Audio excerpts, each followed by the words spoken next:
Hello दोस्तों, आप सभी का स्वागत है मॉडर्न क्लासरूम में। आप सभी को पता ही है कि जो एसएससी जीडी के लिए जो ज्योग्राफी की जो क्लास है वो हमारी कंटिन्यू चल रही है। तो आज की क्लास को हम स्टार्ट करते हैं। वीडियो शुरू करने से पहले मैं आपको बता दूं, आप लोग वीडियो को पूरा अंत तक जरूर देखा करिए। यदि आपको वीडियो पसंद आता है तो लाइक जरूर कर दिया करिए, क्योंकि आप लोग लाइक करना भूल जाते हैं, तो ऐसा मत किया करिए, ठीक है। और वीडियो को अंत तक देखा करिए, इससे आपको ही फ़ायदा होगा। और ज़्यादा से ज़्यादा प्रैक्टिस करने की कोशिश किया करिए, ठीक है। देखिए आपके प्रश्न कितने सही हो पाते हैं, और नीचे कमेंट करके भी हमें ज़रूर बताया करें कि आपके कितने प्रश्न सही हो पाते हैं, ठीक है।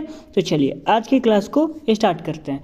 पहला प्रश्न है हमारा, हिमालय में हिम रेखा निम्न के बीच होती है 4300 से 6000 मीटर पूर्व में, 4000 से 5800 मीटर पश्चिम में, 4500 से 6000 मीटर पश्चिम में, या उपयुक्त में से कोई नहीं, ठीक है। इसमें आपका कौन सा आंसर सही हो जाएगा? तो इसमें आपका ऑप्शन नंबर ए सही है।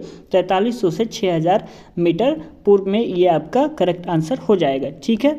चलिए आगे बढ़ते हैं। दूसरा प्रश्न क्या कह रहा है, सियाचिन हिमनद कहाँ पर स्थित है? अक्साई चीन के पूर्व में, लेह के पूर्व में, गिलगिट के उत्तर में, नुब्रा घाटी के उत्तर में, कहाँ पर स्थित है? तो इसमें आपका ऑप्शन नंबर डी सही हो जाएगा। नुब्रा घाटी के उत्तर में सियाचिन हिमनद स्थित है।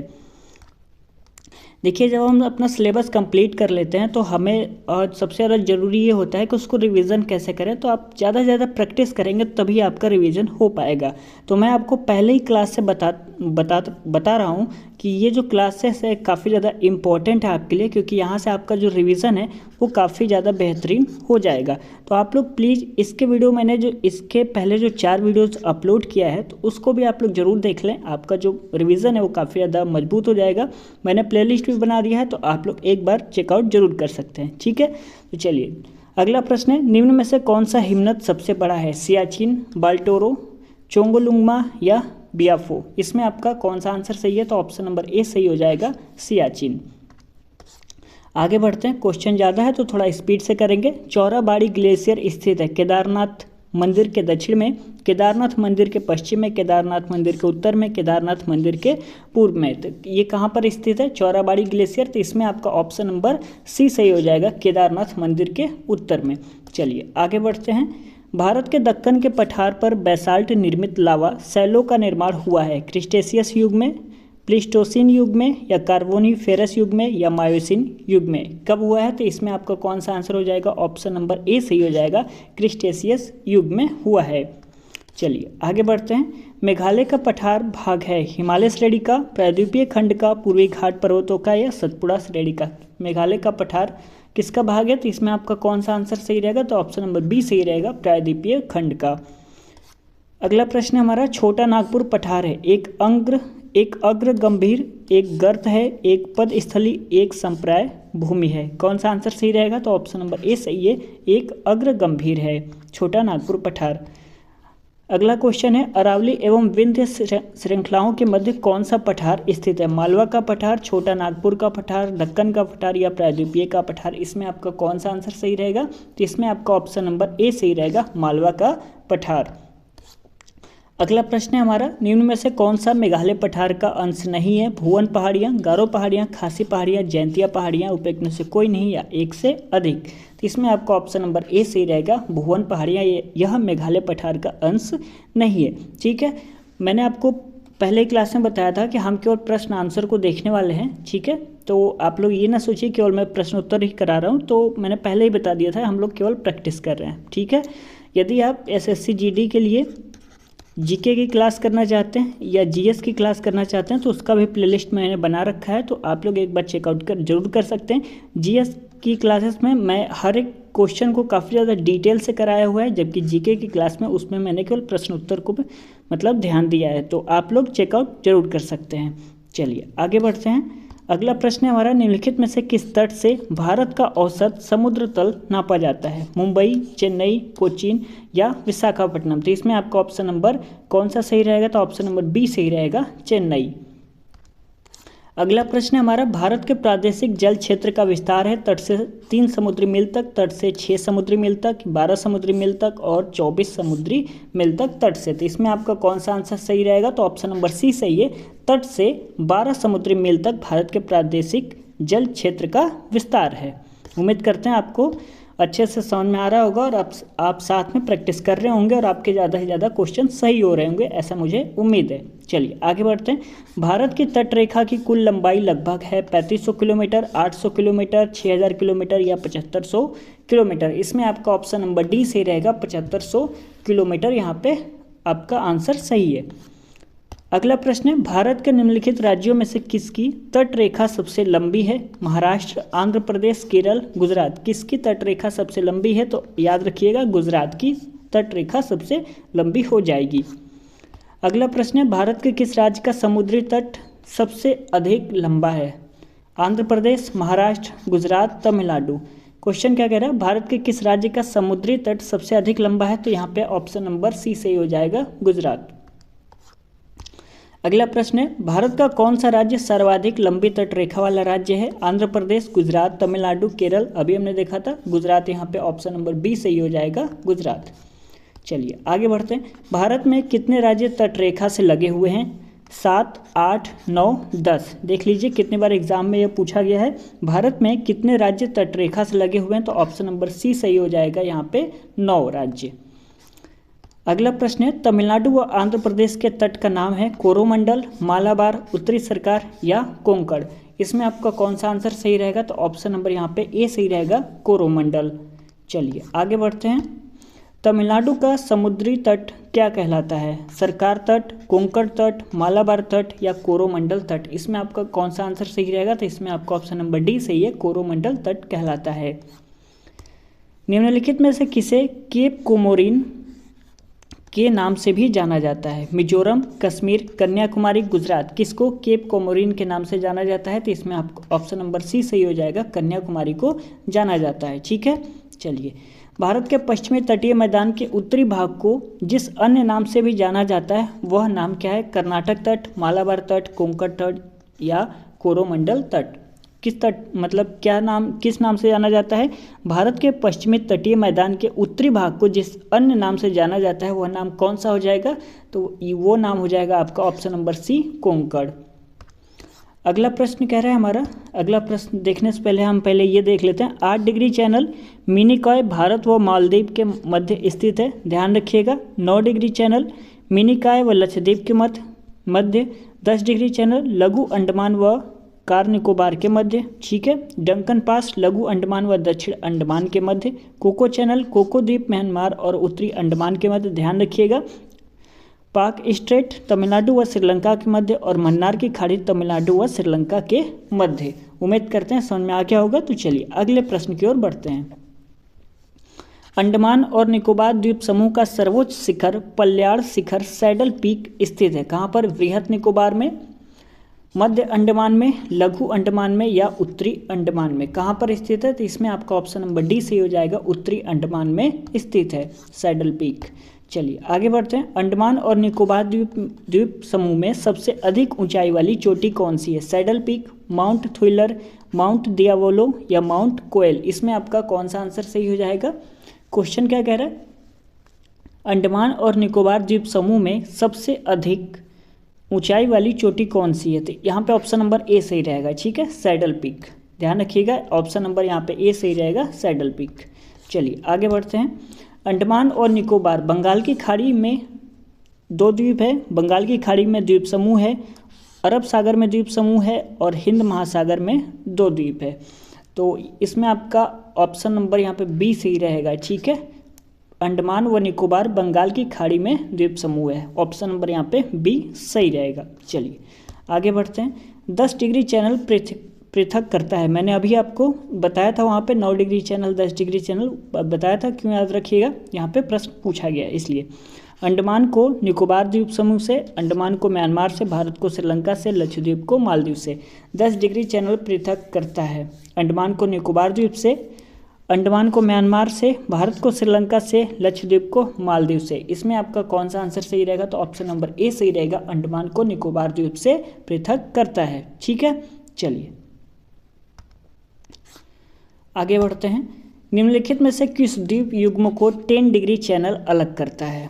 लक्षद्वीप एवं मिनिकॉय, दक्षिणी अंडमान तथा लिटिल अंडमान, अंडमान तथा निकोबार और पंबन तथा मन्नार। ठीक है, इसमें आपका कौन सा आंसर सही रहेगा? तो इसमें आपका ऑप्शन नंबर कौन सा यहाँ पे सही रहेगा?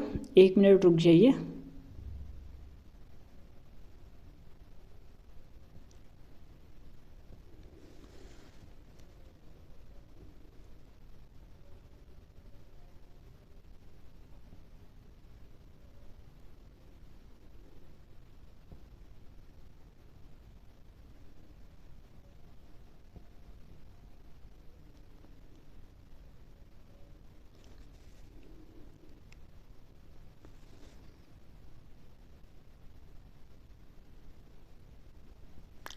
चलिए, क्वेश्चन क्या कह रहा था हमारा? निम्नलिखित में से किस द्वीप युग्म को 10 डिग्री चैनल अलग करता है? तो इसमें लक्षद्वीप एवं मिनिकॉय, दक्षिणी अंडमान तथा लिटिल अंडमान, अंडमान तथा निकोबार और पंबन तथा मन्नार। तो इसमें आपका ऑप्शन नंबर सी से रहेगा, अंडमान तथा निकोबार। ठीक है, चलिए, हमने अभी पिछला प्रश्न क्या देखा था? 10 डिग्री चैनल पृथक करता है, किसको करता है?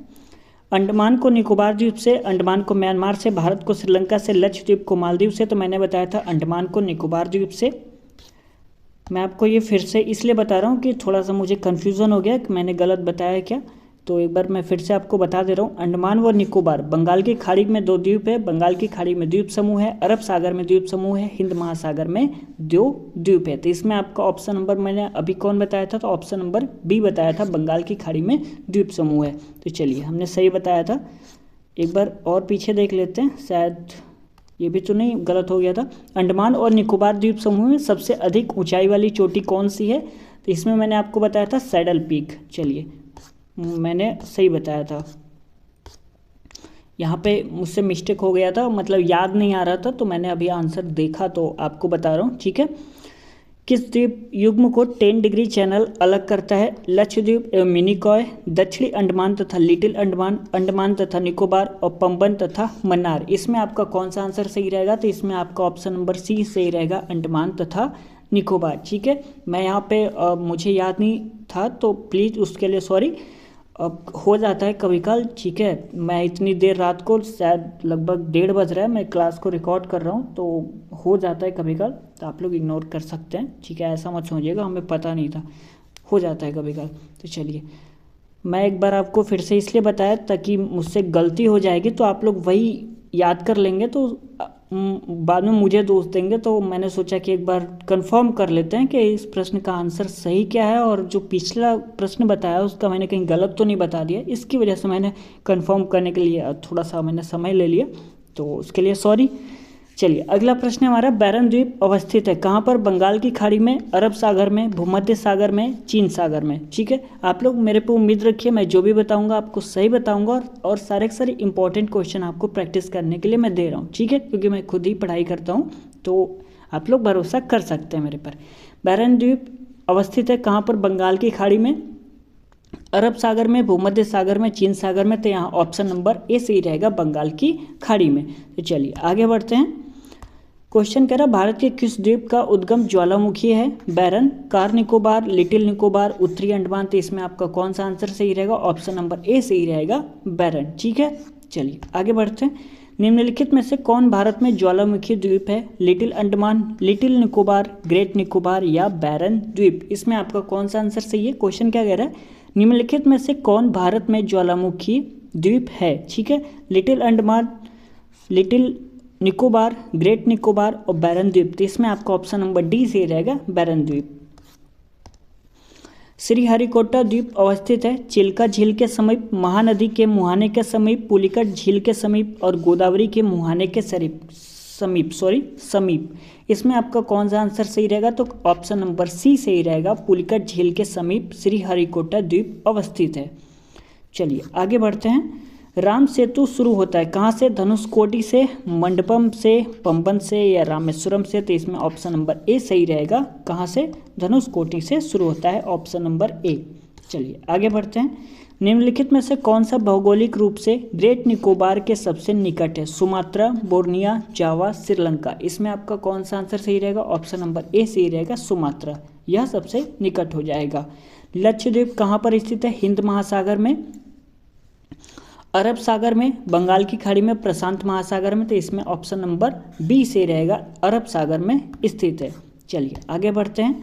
निम्नलिखित में से कौन सा एक प्रवाल द्वीप है? न्यूमोर, कार निकोबार, अंडमान या लक्षद्वीप। तो इसमें ऑप्शन नंबर डी सही रहेगा, लक्षद्वीप। ठीक है, चलिए आगे बढ़ते हैं। लक्षद्वीप टापू अवस्थित है दक्षिण पूर्व भारत में, दक्षिण भारत में, दक्षिण पूर्वी भारत में, दक्षिण पश्चिमी भारत में ये हो जाएगा, पश्चिम बंगाल के निकट पूर्वी भारत में। कहाँ पर स्थित है?